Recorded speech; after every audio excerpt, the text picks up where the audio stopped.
ice पिसल छ उता त थिएन अब त अहिले भनिहालिस् ल जाम फर्किनु मैले प्लाट त खुट्टा फर्किँदैन त्यही भएर त जाम भने त मैले के भन्नु त यहाँ अगाडि नै त्यस्तो छ माथि झन् कस्तो होला ल हिँड्न जाम भनिसकि त भने के मैले तँले के भनेको छु हावा राम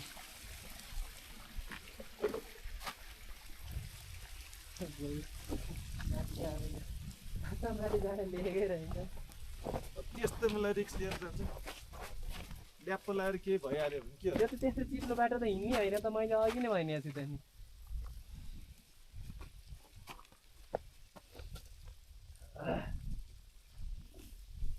चिप्लो बाटो हिँड्न हुँदैन हिँड्ने होइन कि मैले तँलाई पहिल्यै भनेको छु त तलबाट हिँड्दाखेरि पनि यस्तो बाटोमा नहिँड है सुक्खा सुक्खामा हिँड भनिरहेको छु त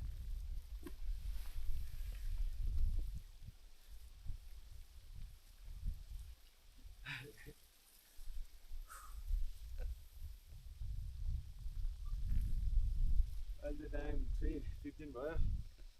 सूर्यकुण्ड जाने तर्खर त गरेको थियौँ दुईजनाले तर यो ब्ल्याक आइसले गर्दाखेरि चाहिँ हामी गएनौँ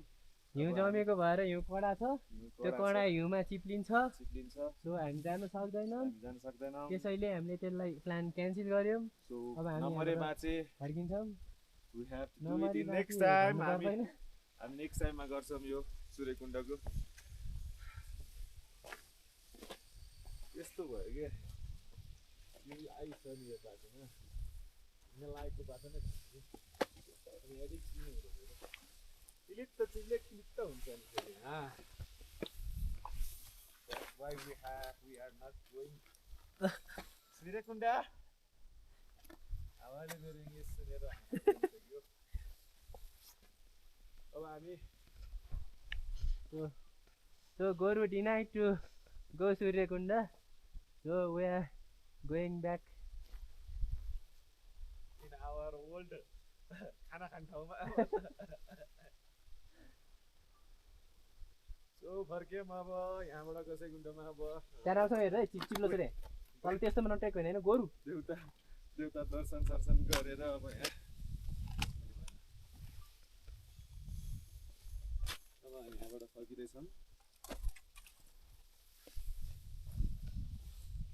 आइसको गेट झरे कि सबै स्कुलहरू अब हामी यहाँ दर्शन गरेर लाग्नेछौँ माथि जाने त सोचेर माथितिर लागेको थियौँ बट जलपाइगुडीमा जानु मिलेन गोरु हजुर के छ ठिक छ हामीले सिधै घर पुग्नु पर्छ माइन्ड ब्लोइङ फ्यान्टास्टिक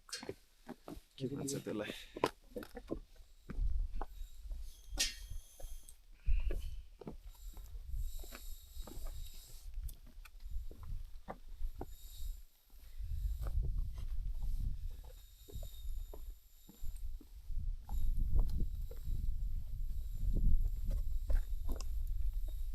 फर्किँदाखेरि चाहिँ फेरि ओह्रालोमा चाहिँ जति बिस्तारै हिँड्छ भने छिटै हिँड्ने है